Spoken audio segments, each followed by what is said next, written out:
There are a couple of things that I want to.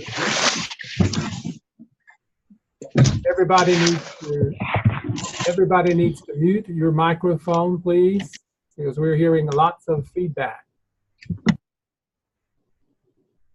I think that eliminated that. Is there anybody whose name I have not checked with? Make sure you're here. Adam, you're here. Let's see, I saw Jonathan came in, Stephen. Thomas, can you hear me okay?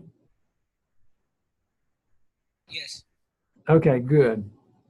And Zebulon, is that how you want to be called, Zebulon? Or you can call me Coy. Coy, okay. Just remind me about that because I'll forget. From Yes, sir. Okay. Can you hear me? I guess you can hear me okay. All right. I don't see Tyndall Brock here. I know we had several people that were had other responsibilities tonight, and that's one of the things I wanted to mention to begin with. You know, the whole idea of this Zoom class is really for time for you to answer, get questions answered that you might have about assignments. Sometimes assignments are not, it's not clear what I'm asking for. You know, people interpret things differently, so this would be a good time to make sure you've tried to look over the assignments for that upcoming week. So if you have a question and I don't answer it, this is a good time to do that. I do like for you to be in attendance either personally on Mondays or I am recording the session and we'll have that recording posted in a day or two. So if you're not here and you want to get credit for the attendance, then you can just make notes on the video on that recording and send those to my email. I think the email is on the syllabus, but we'll double check that in a few minutes to make sure. It's also an opportunity for me to address things as they come up in the news or as we go through the course, if there are things that I want to talk about that maybe were not in the syllabus. I try to always make sure on the syllabus to write in that, you know, it's subject to change depending on, every class is different. And so some classes are able to get into areas that interest them that other classes do not. So that's another reason for doing this. I want you to feel free to interact. Just make sure you keep your mics off until you are ready to interact. Have most of you used Zoom before? I guess that's the first question I need to ask. You can just shake your heads. I think I can see. I see a lot of people saying no. Okay, well, good. Then we have a lot of people who are in the same boat. One of the nice, I'm assuming everybody found the Zoom link and got on okay since you're here. One of the nice things about Zoom is that it gives us the opportunity to interact face-to-face. There are different kinds of things that we can do with it. Excuse me. There are ways that we can get into groups and discuss things in groups that we might need to discuss, and there'll be several times during the semester that we'll do that. Sometimes there will be a way for you as a group, if I put you in a group, that you could do a Zoom together with that group. So I understand that life gets in the way, things happen, and so I'm sure not everybody will be here on every Monday evening. I know we also have some conflicts with some other courses that are ongoing, and we'll try to work on that as we go if we have an issue with that. So with that, let me just kind of tell you a little bit about me. I've read your hellos. For the most part, we have everybody from, I think the youngest person we have in here is a sophomore, most of the traditional students are juniors and seniors. We have folks who are grandmas. Evelyn, I think you're a grandmother, if I'm remembering reading your post correctly. Actually, no, I'm not a grandmother yet. Oh, well, somebody was a grandmother.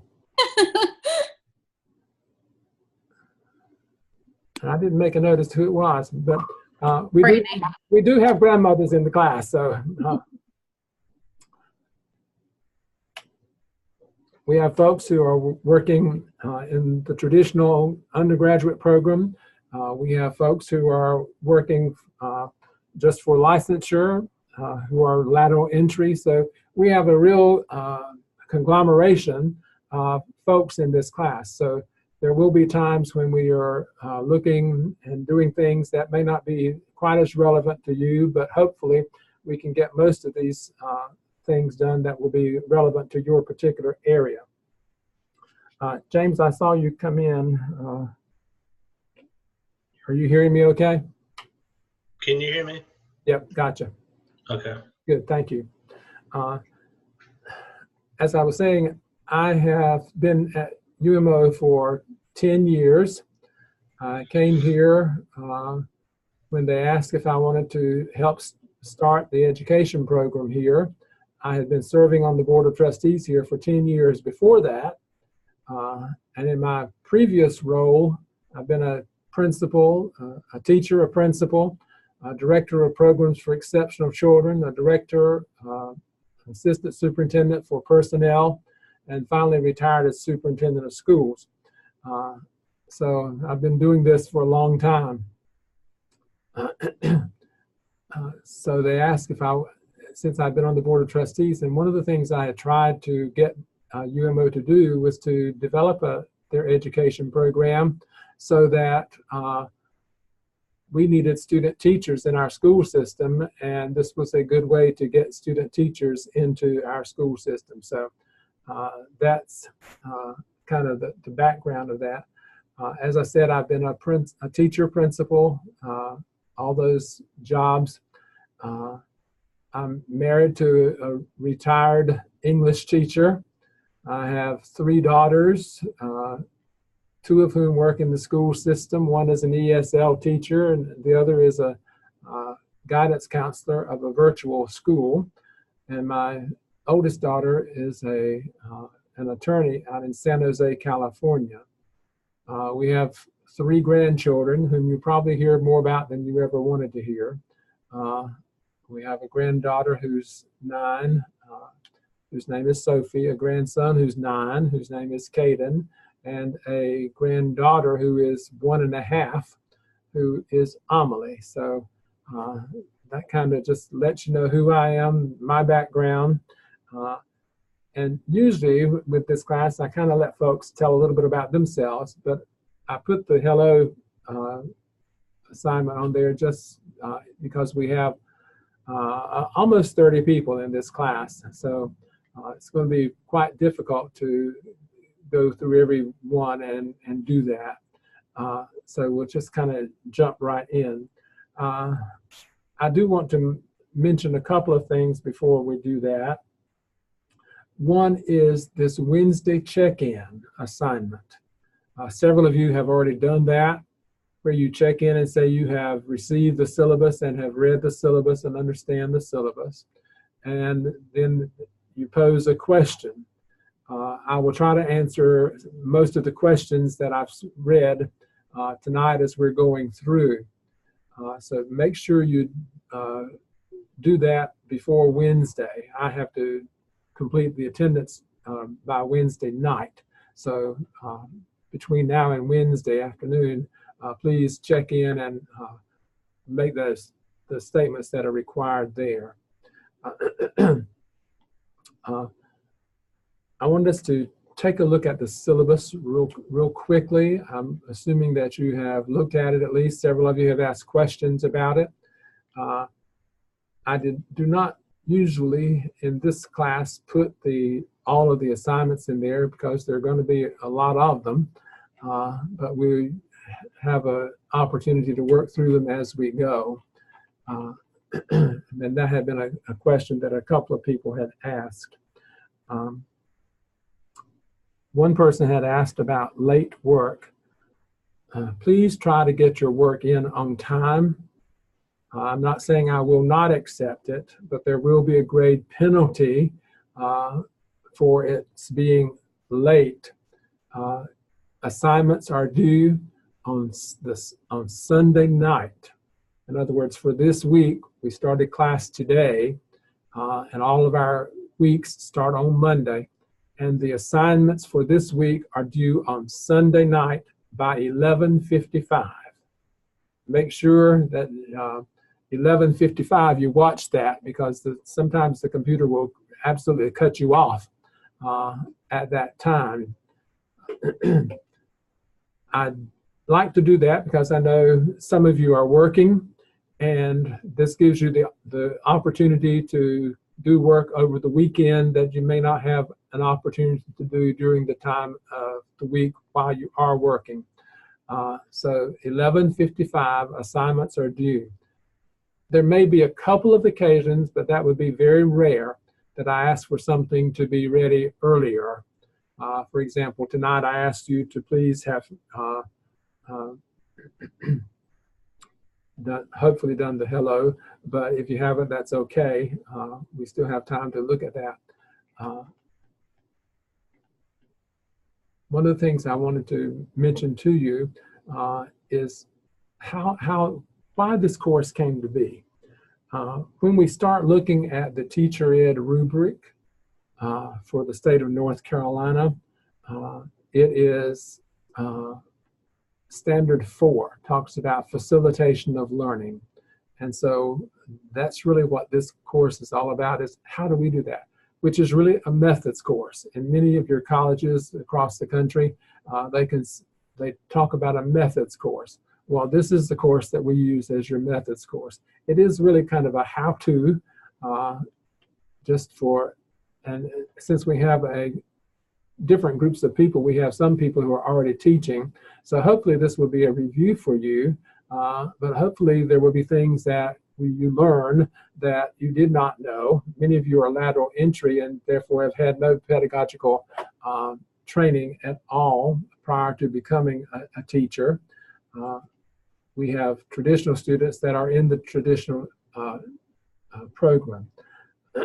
So this is a set of practical learning experiences.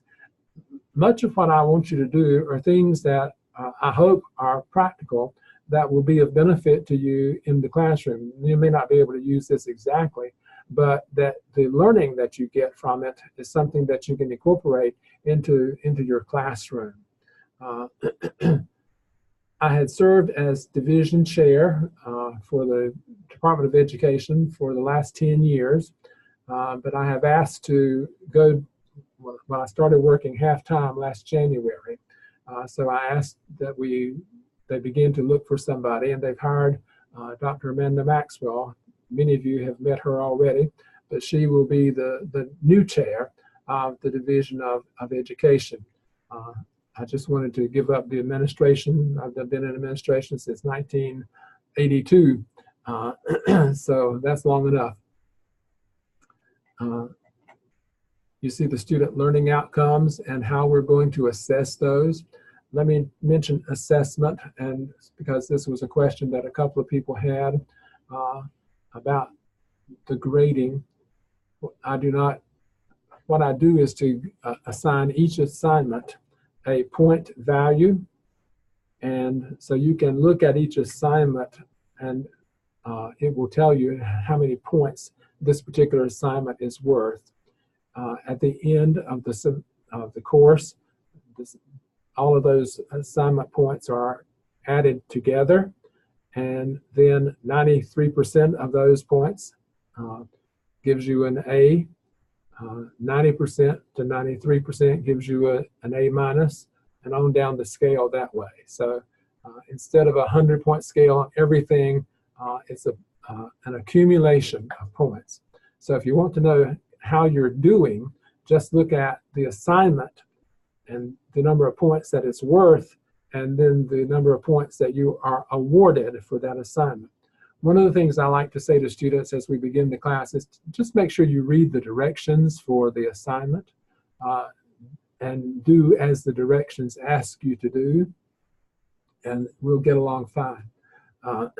You can see here the different kinds of things that we're going to be doing, and you see a lot of lesson plans in there. The lesson plans and the unit plan and the assessment plans cover a multitude of these objectives and these student learning outcomes that we're looking at. There were a couple of questions from some of you about practice requirements, and I put this in here for you to look at, and this is not all inclusive. If you do have a question about praxis, let me know. We do have for Praxis 1, for those of you who are in the traditional program, we do have some sample exercises that you can work on that's called through the Longsdale Publishing Company. And if you've had Dr. Bell's classes, I think she has had you actually working on some of those. BK does not require a Praxis 2. Agriculture does not require a Praxis 2. They do require Praxis 1 for ag. I'm not going to go through all of this. You can read it. You see the point scale, attendance we've talked about. So I think this is traditionally, as I said, when you look at the course outline, it is a very brief outline because the assignments are going to be detailed in Moodle, and we'll be working on these particular areas. I think it does align pretty well. I do take the privilege of changing things as we go, simply based on what I see are the needs of the group. So any questions about the syllabus at this point?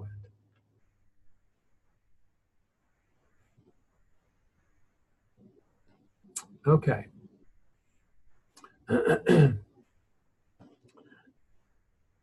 Now, the next thing I sort of want to talk about, because this applies to everybody, whether you're traditional or non-traditional student, is the electronic evidences portfolio.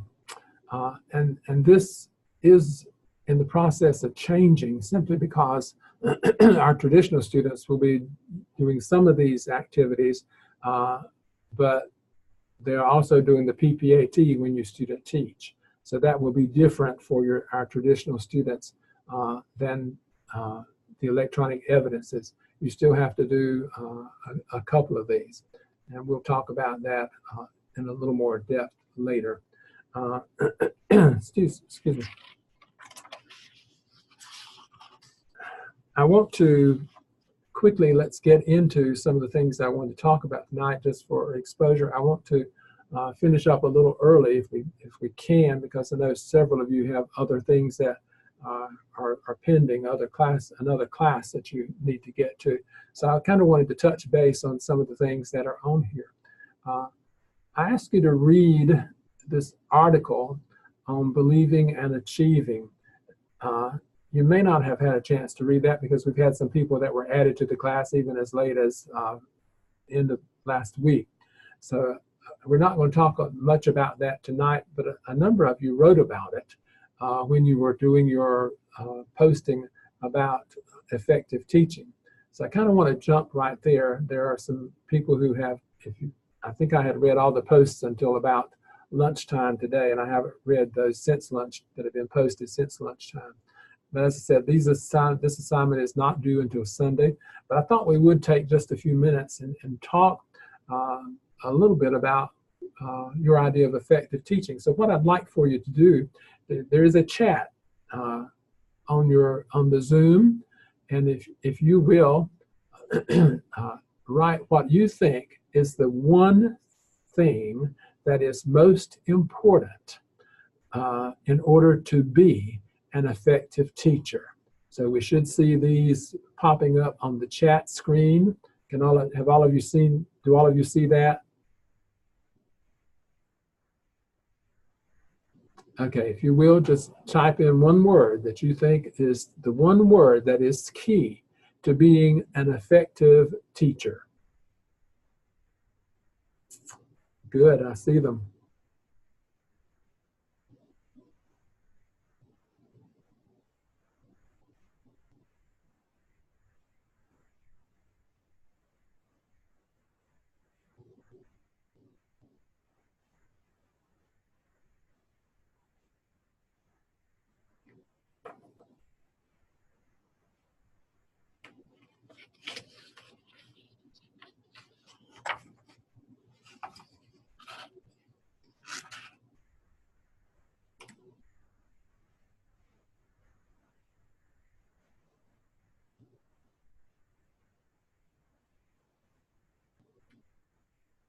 Okay, has everybody posted?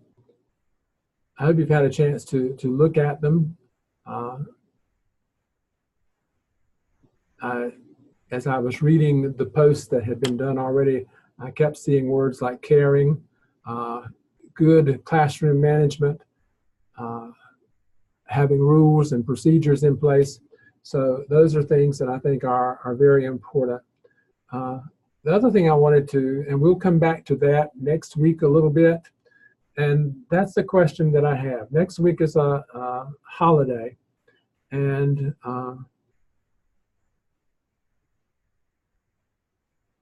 as I'm not going to require attendance next Monday. I will be here, and we're going to go over some of these things, and we will record it. So if you cannot be here next Monday, if you're on, a lark somewhere and you can't get in, then this is going to be your free pass. I will ask that you do the video, review the recording, but I will not require that you do notes on that recording. I'm going to trust you 1 week to do what you need to do and what you're supposed to do.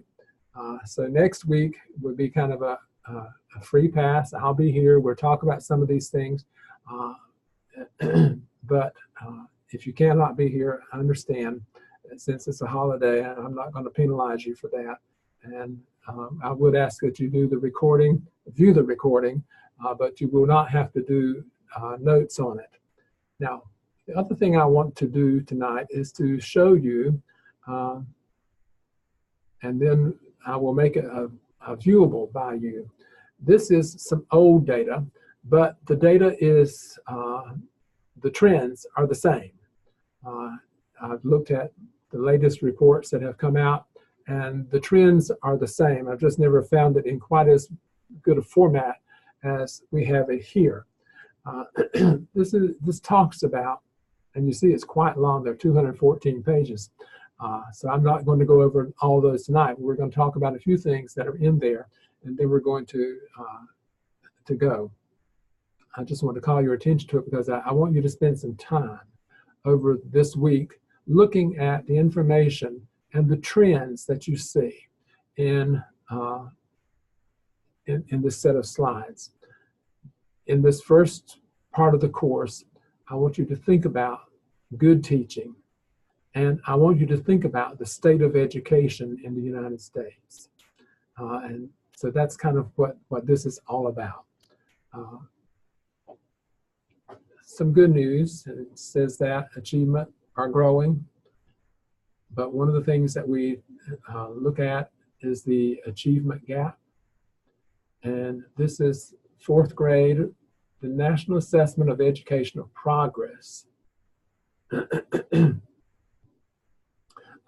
is an assessment that is given every year across the state, across the country, across the United States. And it's randomly, classes are selected, but I want you to look at the trends that you see here. This is 9-year-olds and about 4th graders. Look at the white population achievement. Look at the Latino, and then the African American. And what I'm calling attention to is the achievement gap. It has closed from where it started over here, but it's still way too wide. And as we're talking through this course, and we're talking about how do we reach and teach all children, because as a teacher, that should be our goal. I'm a firm believer that if you're not called, just like a minister, if you're not called to teach, you probably don't need to be teaching. And you probably need to look for another occupation, because teaching is hard work. And it's not very financially rewarding, but I think if we have our hearts in the right place, the benefits are what we're after. Most of us don't go into education because we want to get rich. I think we all understand that. And in the last few years, that's been a real issue for a lot of our teachers. All right, so reading for 9-year-olds. Look at the narrowing of the gap for African American and white kids. This is Latino white gap. Look at the math.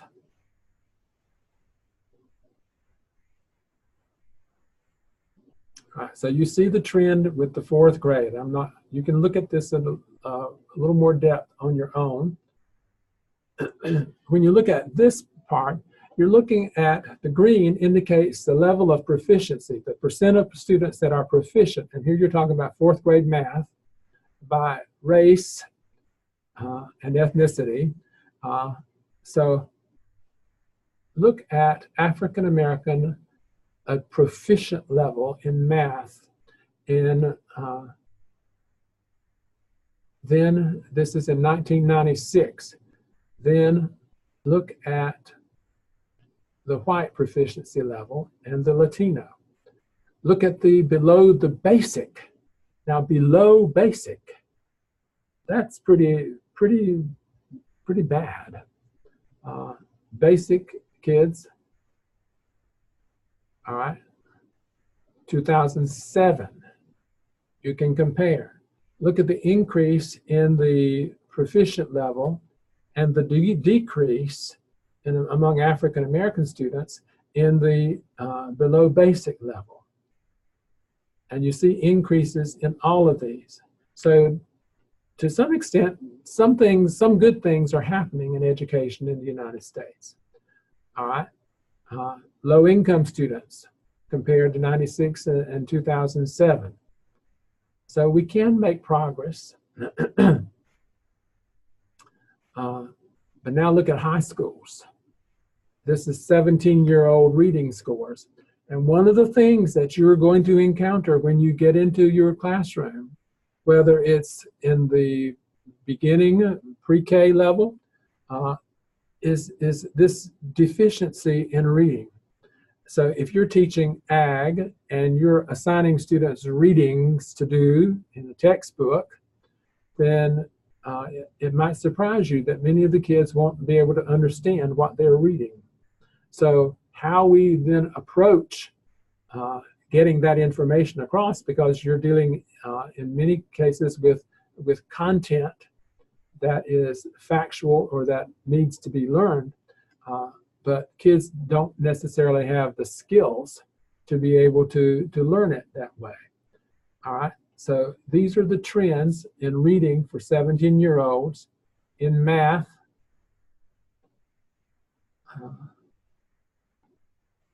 So what's happening is, look at the 17-year-old gap, however, in reading and in math.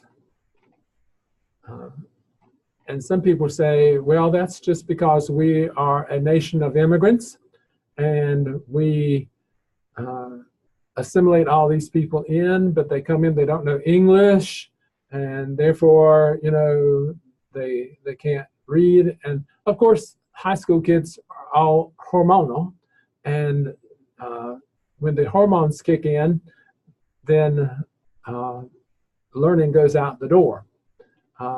But when you think about that, that's a very fallacious argument, because kids in all countries have those same hormones. That's just the human nature. So we can't blame it on the hormones. Then in 2000, they published an international study of achievement among countries that volunteered to have their students assessed. And this was called the PISA, and I can't remember what that's an acronym for, but it was an international assessment. And I want you to look at where we as a country are functioning or falling. In 2000 in math, we were 17th. In 2006, we have dropped to 22nd. In math, we were 13th. We dropped to 19th. Now, this is the little chart that I really want you to pay attention to. These are the countries that participated in the international assessment called PISA. When you look at that, this is the average. Now, most of these are the developed countries of the world. They're not even some of your undeveloped. You don't have some of the bigger countries in here. You don't have Russia in here, for example. And look where we perform. And look at who some of the countries are that are outperforming us. Japan, the Netherlands, Korea. So you can see what our problems are. But if you look at the students that are in the upper levels, some people say, well, that's because we have so many people here. Oh, that's it, Program for International Assessment. Thank you, David. I could not remember what that acronym stood for. It saved my life. So you see the achievement level of even our highest performing kids in comparison to other countries. And in math, the same thing, looking at this time high socioeconomic status. All right, I'm not going to go further. I want you to take a look at it over the next week. I will make it visible to you. It is not visible currently. What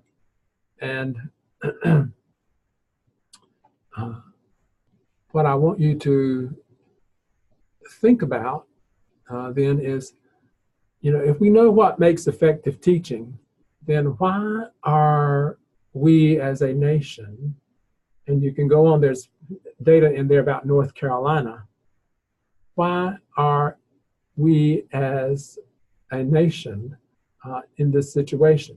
So just for this first week, we're thinking about where we are, and then we're going to look at where we need to go and hopefully how we need to get there.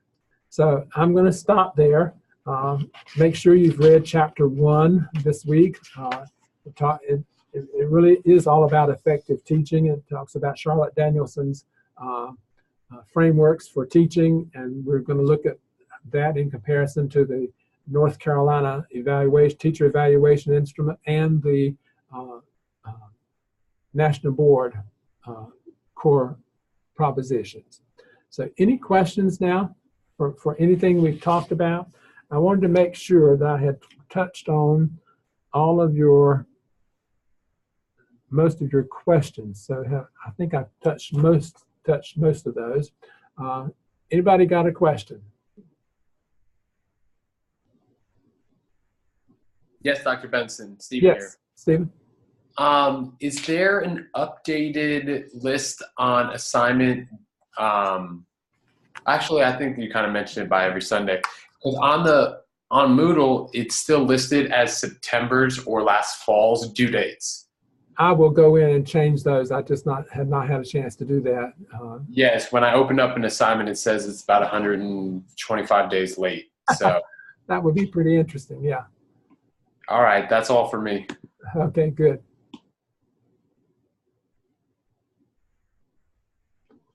All right, if there are no other questions, then I'm going to close out.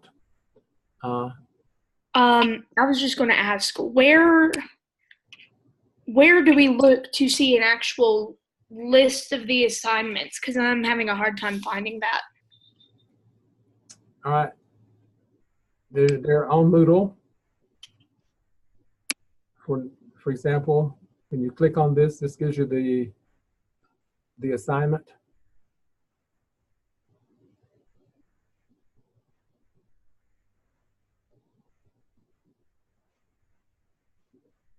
Does that answer your question, Caitlin?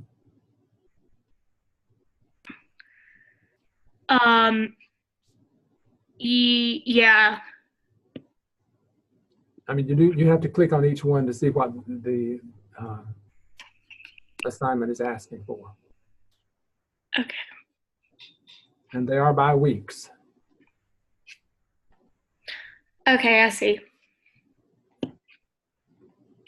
Good question. Anything else? Dr. Benson, this is Yes. Evelyn. So we've got the effective teaching due, and then this other assignment regarding the Common Core and sessional standards. Is that something else that we have to do that's due on Sunday as well? No, no. The only thing you have to do this week is the effective teaching assignment, the hello, the Wednesday checking in, making sure you read the syllabus, and looking at this article on believing and achieving. Okay, so what's above that? You've got a writing up here. Is that something that we have to do? This is just kind of introduced this week and what we're doing and, you know, what we're going to look at. I've asked you. So we don't need to write a paper for that. No, unless it's down here, you don't have, what I want you to do, it says look at, begin an examination of the North Carolina Standard Course of Study. That just is letting you know that we're going to be working on that and to start looking at it so that you have some idea of what we're talking about when we get to it. But the only written or the only assignments that are actually due are those that are listed as such down here. Okay, understood. Thank you. Mm-hmm.